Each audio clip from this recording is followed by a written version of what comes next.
Hello बच्चों, आज आपका इस गामा फिजिक्स क्लासेज में स्वागत है और क्लास 12th के लिए परावैद्युत एवं संधारित्र चैप्टर का आगे का टॉपिक बताया जा रहा है। परावैद्युत एवं संधारित्र में कुछ टॉपिक पहले हो चुका है, पीछे के वीडियो में आपने देखा भी होगा। अगर नहीं देखा है तो चैनल सब्सक्राइब कर लीजिए, जिससे आपका नोटिफिकेशन लगातार मिलता रहे। आज का जो टॉपिक रहेगा वो ये टॉपिक्स हमने लिख दिए हैं। पोलराइजेशन ऑफ डाइइलेक्ट्रिक, मतलब परावैद्युत पदार्थ का पोलराइजेशन, ध्रुवण कैसे होता है, डाइइलेक्ट्रिक स्ट्रेंथ क्या है, परावैद्युत सामर्थ्य क्या है, और भंजक विभवांतर, ब्रेक डाउन पोटेंशियल डिफरेंस, भंजक विभवांतर। इसके बाद ये effect of dielectric at capacitance, मतलब डाइइलेक्ट्रिक पदार्थ भरने पर, पीछे के लेक्चर में आपने देखा कि डाइइलेक्ट्रिक पदार्थ, अगर कोई परावैद्युत पदार्थ संधारित्र की प्लेटों के बीच भर दिया जाए तो संधारित्र की धारिता बढ़ जाती है। इसके बारे में आज डिस्कस होगा कि धारिता क्यों बढ़ जाती है। उसके बाद रहेगा capacitance of parallel plate capacitor when dielectric is partially field between the plate. तो ये इन सारे टॉपिक्स पर आज हम लोग चर्चा करेंगे। तो सबसे पहले नंबर आता है पोलराइजेशन ऑफ डाइइलेक्ट्रिक्स, परावैद्युत पदार्थ का ध्रुवण। परावैद्युत पदार्थ का ध्रुवण क्या होता है, इस पर चर्चा होगी। देखिए, परावैद्युत के बारे में जो बिगिनिंग है चैप्टर का, वहीं पर बात हुई थी।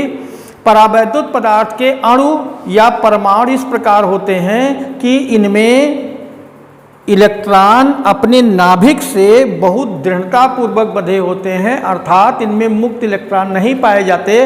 परावैद्युत पदार्थ इंसुलेटर होते हैं, कुचालक होते हैं।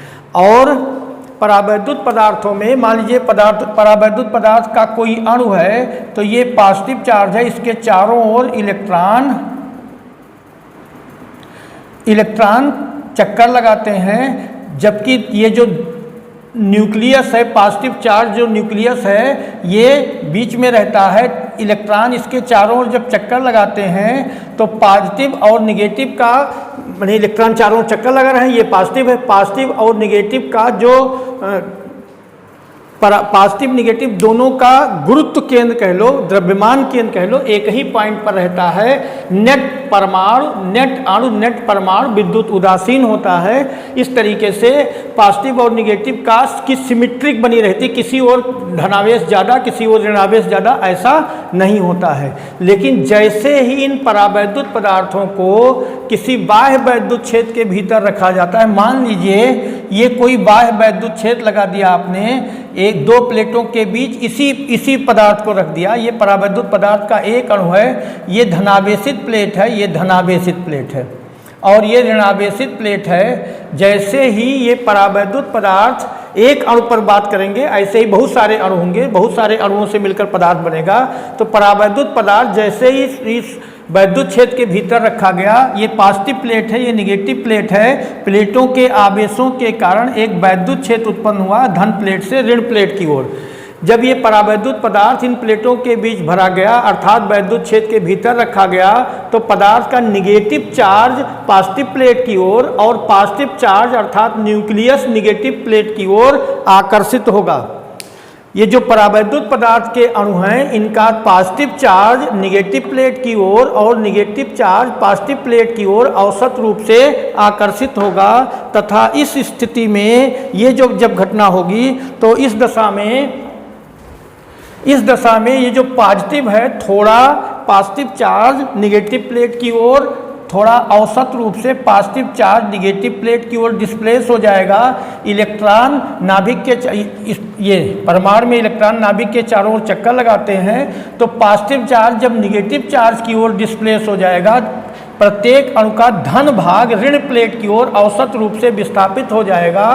तो निगेटिव इधर रह जाएगा, निगेटिव की वैल्यू औसत रूप से पॉजिटिव प्लेट की ओर बनी रहेगी, अर्थात इलेक्ट्रॉन इधर ज़्यादा समय व्यतीत करेंगे, इधर कम समय व्यतीत करेंगे। क्यों? इलेक्ट्रॉन पर पॉजिटिव प्लेट का आकर्षण बल लगेगा, तो इलेक्ट्रॉन इधर ज़्यादा समय लगाएंगे, और इधर जैसे पहुँचेंगे ये प्लेट इसको प्रतिकर्षित कर देगी, तो फिर बड़ी तेज़ी से इधर आ जाएंगे। कुल मिलाकर के ऐसी स्थिति बन जाएगी कि ये जो प्लेटें हैं आवेशित प्लेटों के बीच, इन आवेशित प्लेटों के बीच परावैद्युत पदार्थ का अणु जैसे ही भरा जाएगा, परावैद्युत पदार्थ के प्रत्येक अणु में ऋण और धन भाग एक दूसरे से विस्थापित होकर के ऋण भाग धन प्लेट की ओर और धन भाग ऋण प्लेट की ओर, ऐसे कह सकते हैं। अथवा ऋण भाग वैद्युत क्षेत्र के विपरीत दिशा में, देखो वैद्युत क्षेत्र की दिशा ये है, निगेटिव, प्रत्येक अणु का ऋण भाग वैद्युत क्षेत्र के विपरीत दिशा में और धन भाग वैद्युत क्षेत्र की दिशा में विस्थापित हो जाएगा, ऐसे भी कर सकते हैं। एक और तरीका है, ये एक तरीके से डाईपोल जब हो गया तो डाईपोल में वैद्युत द्विध्रुव हो गया और वैद्युत द्विध्रुव का आघूर्ण एक सदिश राशि है जिसकी दिशा माइनस से प्लस की ओर होती है। तो एक तरीके से ये जो वैद्युत द्विध्रुव आघूर्ण उत्पन्न हो गया, इसकी दिशा बाह्य वैद्युत क्षेत्र की ओर अभिविन्यस्त हो गई। बाह्य वैद्युत क्षेत्र की ओर ये वैद्युत द्विध्रुव आघूर्ण एक सदिश राशि है जिसकी दिशा माइनस से प्लस की ओर होती है। तो वैद्युत द्विध्रुव आघूर्ण की दिशा बाह्य वैद्युत क्षेत्र की ओर अभिविन्यस्त हो गई। ठीक है, तो कुल मिलाकर के ये जो घटना हो गई कि जब परावैद्युत पदार्थों को किसी बाह्य वैद्युत क्षेत्र के भीतर लाया जाता है तो परावैद्युत पदार्थ के प्रत्येक अणु का ऋण भाग धन प्लेट की ओर और धन भाग ऋण प्लेट की ओर विस्थापित हो जाता है। इस घटना को परावैद्युत पदार्थ का ध्रुवण कहते हैं। इस घटना को परावैद्युत पदार्थ का ध्रुवण, समझ में आया? परावैद्युत पदार्थ का ध्रुवण क्या हो गया बेटे, एक बार फिर से सुन लो। फिर से कुछ बच्चे कहते हैं आप दोबारा बता देते हैं तो ज़्यादा समझ में आता है, तो हम दो बार उसी को रिपीट कर दें। देखिए, जब किसी परावैद्युत पदार्थ के अणुओं को बाह्य वैद्युत क्षेत्र के भीतर रखा जाता है तो परावैद्युत पदार्थ के प्रत्येक अणु का ऋण भाग औसत रूप से धन प्लेट की ओर और धन भाग औसत रूप से ऋण प्लेट की ओर विस्थापित हो जाता है। इस घटना को परावैद्युत पदार्थ का ध्रुवण कहते हैं। ठीक है, समझ में आया? चलिए, तो ये टॉपिक हो गया, एक टॉपिक ये क्लियर हो गया कि पोलराइजेशन ऑफ डाइलेक्ट्रिक्स, परावैद्युत पदार्थ का पोलराइजेशन ध्रुवण क्या होता है। ठीक है, समझ में आ गया। अब dielectric strength and breakdown potential difference, dielectric परावैद्युत सामर्थ्य तथा भंजक विभवांतर, परावैद्युत सामर्थ्य तथा भंजक विभवांतर, इस पर डिस्कस होगा। थोड़ा सा ध्यान दीजिए, ये थोड़ा समझने वाली चीज़ ज़्यादा है, इसलिए आप कायदे से समझना बेटे। देखिए, ये कोई कैपेसिटर है, संधारित्र है, जिसकी ये प्लेट एक है, ये दूसरी प्लेट है। एक प्लेट को आपने पॉजिटिव चार्ज किया है, ये धनावेश दिया है, दूसरी प्लेट पर प्रेरण द्वारा उतना ही ऋणावेश उत्पन्न हो जाता है। आपको मालूम है, पीछे के लेक्चर में हो चुका है। और इस संधारित्र की प्लेटों के बीच कोई परावैद्युत पदार्थ भर दिया गया। परावैद्युत पदार्थ के ये सब अणु दिखाए गए हैं, ये अणु हैं सब। परावैद्युत पदार्थ के प्रत्येक अणु का पोलराइजेशन हो जाएगा, ध्रुवण हो जाएगा। प्रत्येक अणु में ऋण भाग औसत रूप से धन प्लेट की ओर और धन भाग औसत रूप से ऋण प्लेट की ओर विस्थापित हो जाएगा। परावैद्युत पदार्थ के प्रत्येक अणु का ऋण भाग निगेटिव पार्ट पॉजिटिव प्लेट की ओर और पॉजिटिव पार्ट निगेटिव प्लेट की ओर औसत रूप से विस्थापित हो जाएगा। तो इसको हम इसमें दिखा रहे हैं, इसको ध्यान देकर देखना। चूँकि अणु हैं इसलिए छोटा छोटा मजबूरी है बनाना लिखना। आप ध्यान दोगे तो दिखेगा भी, वीडियो में थोड़ा ध्यान दे देना। वैसे हम बोलते रहते हैं, समझाते रहते हैं, जिससे वही बात बोलते हैं जो लिखा होता है। फिर भी एक बार दिखा, प्रत्येक अणु का निगेटिव पार्ट इधर प्लेट 1 की ओर पॉजिटिव प्लेट की ओर और प्रत्येक अणु का पॉजिटिव पार्ट प्लेट 2 अर्थात निगेटिव प्लेट की ओर विस्थापित हो गया। ठीक है, अब ठीक से समझिए। प्लेट 1 धनावेशित है, इसके परावैद्युत पदार्थ जो भरा गया है, परावैद्युत पट्टिका कह लीजिए, इस परावैद्युत पट्टी के धनावेशित प्लेट के समीप वाला फलक, परावैद्युत पदार्थ का वह फलक जो धनावेशित प्लेट के समीप है, इस फलक पर निगेटिव चार्ज उत्पन्न हो गया और निगेटिव प्लेट के समीप वाले फलक पर पॉजिटिव चार्ज उत्पन्न हो गया। ठीक है, परावैद्युत पदार्थ के परावैद्युत पदार्थ के प्रत्येक अणु का ऋण भाग धन प्लेट की ओर और धन भाग ऋण प्लेट की ओर विस्थापित हो गया, तो हर प्लेट के समीप वाले फलक पर विपरीत आवेश उत्पन्न हो गया। ठीक है, इस वाले पॉजिटिव प्लेट के समीप वाले फलक पर निगेटिव चार्ज उत्पन्न हो गया परावैद्युत पदार्थ में, और निगेटिव प्लेट के समीप वाले फलक पर परावैद्युत पदार्थ में पॉजिटिव चार्ज उत्पन्न हो गया। अगर देखिए ये जो बीच में है, प्रत्येक अणु का धन भाग अपने पड़ोसी अणु के ऋण भाग से मिल करके एक दूसरे के साथ उदासीन हो जाता है, ऐसे ही इस अणु का धन भाग अपने पड़ोसी के ऋण के साथ मिल करके उदासीन हो जाता है। तो कुल मिलाकर के परावैद्युत पट्टिका के भीतर कोई नेट आवेश नहीं रहता है, केवल फलकों पर प्लेटों के विपरीत दिशा में प्रेरित आवेश रहता है। ठीक है ना, ये बात समझ गई, ये बात खूब क्लियर हो गई। अगर हम इन प्लेटों पर लगाया गया वैद्युत क्षेत्र बढ़ाएं तो ये जो प्रत्येक अणु हैं इनमें इनका पोलराइजेशन बढ़ता है, इनका ध्रुवण बढ़ता है, इनके अणु ज़्यादा से ज़्यादा स्ट्रेच होने लगते, खिंचने लगते हैं। इसका निगेटिव चार्ज बढ़ाएंगे तो पॉजिटिव इधर की ओर खिंचने लगेगा, इसका पॉजिटिव चार्ज बढ़ाएंगे तो निगेटिव इधर की ओर खिंचने लगेगा।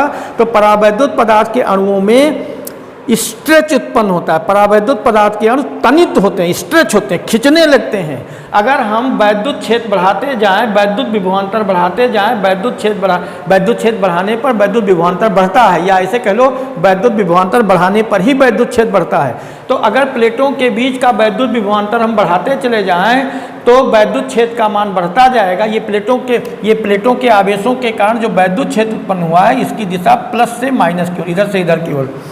तो प्लेटों का वैद्युत क्षेत्र, अगर प्लेटों के बीच का वैद्युत क्षेत्र बढ़ाते जाएं तो ये प्रत्येक अणु ज़्यादा से ज़्यादा स्ट्रेच होते रहते, खिंचते चले जाते हैं, प्रत्येक अणु खिंचते चले जाते हैं। और एक ऐसी स्थिति आ जाती है जब एक ऐसा वैद्युत क्षेत्र उत्पन्न हो जाता है कि उस वैद्युत क्षेत्र से आगे जैसे ही वैद्युत क्षेत्र का मान जरा सा भी बढ़ जाएगा तो ये जो परावैद्युत पदार्थ का जो रोधन है, ये जो ब्रेकडाउन, ये जो रोधन है, इंसुलेशन है, रोकने की जो क्षमता है, ये टूट जाती है और आवेश फ्लो करने लगते हैं। एक परावैद्युत पदार्थ के भीतर पॉजिटिव और निगेटिव चार्ज टूट करके प्लेटों पर जाना शुरू कर देते हैं। एक तरीके से इंसुलेटिंग पाथ बन जाता है, प्लेटों के बीच एक कंडक्टिंग पाथ, इंसुलेटिंग पाथ नहीं, कंडक्टिंग पाथ, ये इंसुलेशन ब्रेक हो जाता है तो प्लेटों के बीच एक चालकीय पथ बन जाता है, कंडक्टिंग पाथ बन जाता है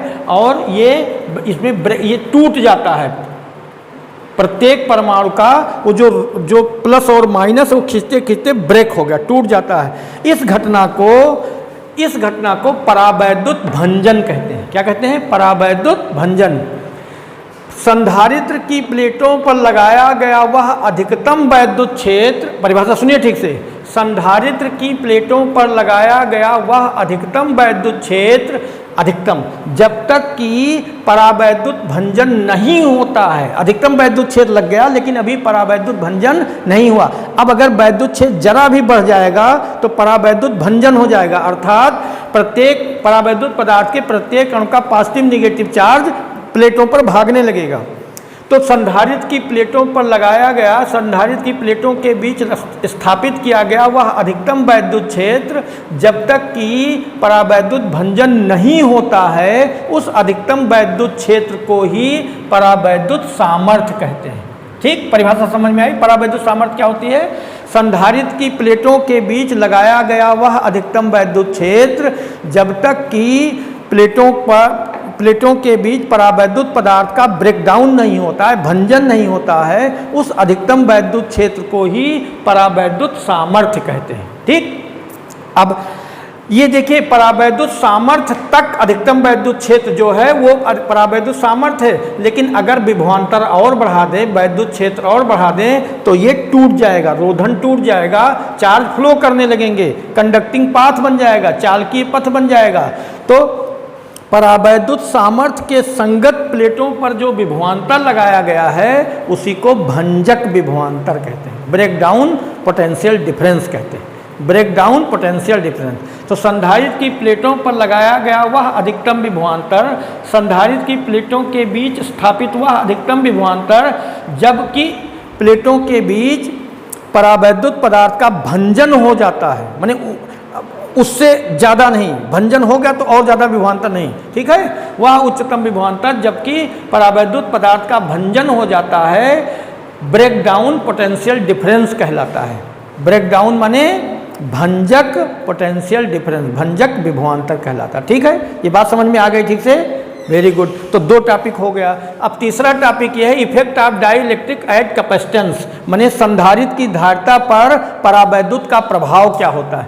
संधारित्र की धारिता पर परावैद्युत का प्रभाव बता रहे हैं। ठीक, ध्यान से सुनिए। परावैद्युत पदार्थ देखिए, समांतर प्लेट संधारित्र की धारिता का व्यंजक आपने डेरिवेट किया है जी। अगर वायु संधारित है, प्लेटों के बीच वायु अथवा निर्वात है, तो C0 बराबर एप्सिलॉन 0 A/D ये हो चुका है। और प्लेटों के बीच कोई परावैद्युत माध्यम भर दिया गया तो धारिता C बराबर एप्सिलॉन 0 KA/D। अब देखो बेटे, ये K न्यूमरेटर में है, अंश में है, इसका मतलब K का मान बढ़ेगा तो C का मान बढ़ जाएगा। संधारित्र की प्लेटों के बीच कोई परावैद्युत पदार्थ भरने पर संधारित्र की धारिता बढ़ जाती है। क्यों बढ़ जाती है इसी को हम बताएंगे। पूछा गया है किसी संधारित्र की प्लेटों के बीच परावैद्युत पदार्थ भर देने पर उसकी धारिता क्यों बढ़ जाती है, बढ़ने का कारण क्या है, समझा रहे हैं, ठीक से सुनो। मान लीजिए ये कोई संधारित्र जिसकी प्लेट 1 है, ये पॉजिटिव चार्ज प्लेट है, प्लेट 2 निगेटिव चार्ज प्लेट है। एक प्लेट को चार्ज किया जाता है, दूसरी प्लेट पर प्रेरण द्वारा उतना ही विपरीत प्रकृति का आवेश उत्पन्न हो जाता है। ये पीछे के लेक्चर में हो चुका, ध्यान दिए रहो। इन प्लेटों का जो आवेश है, प्लेटों के आवेश के कारण, इसको स्पेस चार्ज भी कहते हैं, स्पेस चार्ज। तो प्लेटों के आवेश के कारण धन प्लेट से ऋण प्लेट की ओर जो वैद्युत क्षेत्र उत्पन्न हुआ उसको हम E0 कह देते हैं। प्लेटों के आवेश के कारण धन प्लेट से ऋण प्लेट की ओर जो वैद्युत क्षेत्र उत्पन्न हुआ, स्पेस चार्ज के कारण, प्लेटों के आवेश को स्पेस चार्ज कहते हैं, इस आकाशीय आवेश। स्पेस चार्ज के कारण प्लेटों के बीच उत्पन्न वैद्युत क्षेत्र E0 की दिशा धन प्लेट से ऋण प्लेट की ओर है। ठीक है, अब प्लेटों के बीच ये परावैद्युत पदार्थ अब भरा गया, पहले नहीं भरा था मान लो, अब भरा गया। जैसे ही परावैद्युत पदार्थ भरेंगे, परावैद्युत पदार्थ के अणुओं का ध्रुवण हो जाएगा। समझा चुके क्या होता है ध्रुवण? ध्रुवण होने का मतलब प्रत्येक अणु का धन भाग ऋण प्लेट की ओर और ऋण भाग धन प्लेट की ओर विस्थापित हो जाएगा। अर्थात संधारित्र की धन प्लेट के सम्मुख परावैद्युत पदार्थ का फलक ऋणात्मक हो जाएगा और ऋण प्लेट के सम्मुख परावैद्युत पदार्थ का फलक धनात्मक हो जाएगा।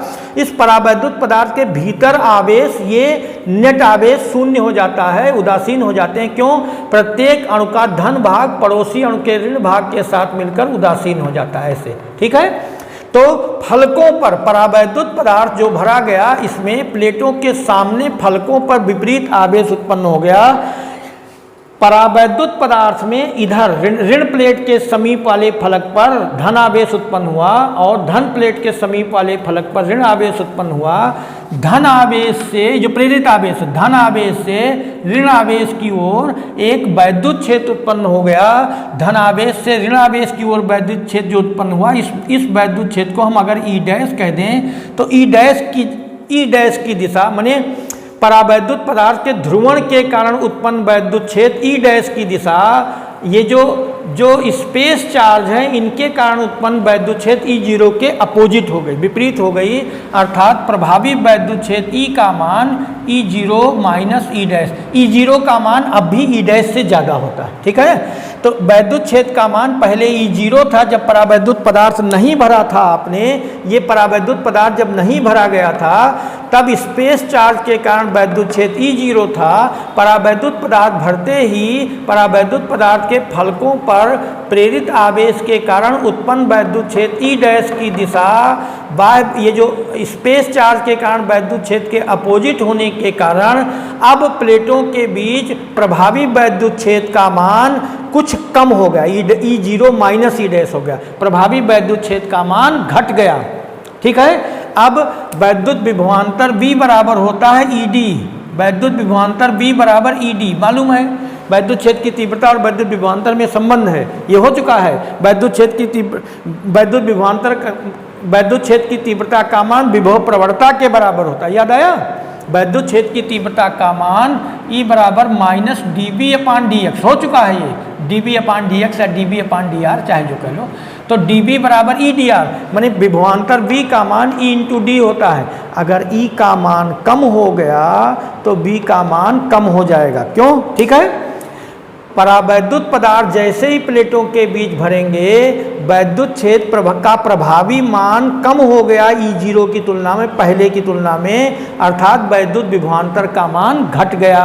और जब वैद्युत विभवांतर घट गया तो धारिता C बराबर होती है Q अपान B। जब वैद्युत विभवांतर घट जाएगा, B का मान घट जाएगा, डिनोमिनेटर अगर कम हो जाएगा तो परिणामी राशि बढ़ जाएगी, अर्थात धारिता C का मान बढ़ जाएगा। ठीक है, अब बात क्लियर हो गई, खूब कायदे समझ गए। ये थोड़ा सा कॉम्प्लिकेटेड है, तो अब ये समझ में आ गया कि संधारित्र की प्लेटों के बीच परावैद्युत माध्यम भर देने पर उसकी धारिता क्यों बढ़ जाती है। ठीक है, वेरी गुड।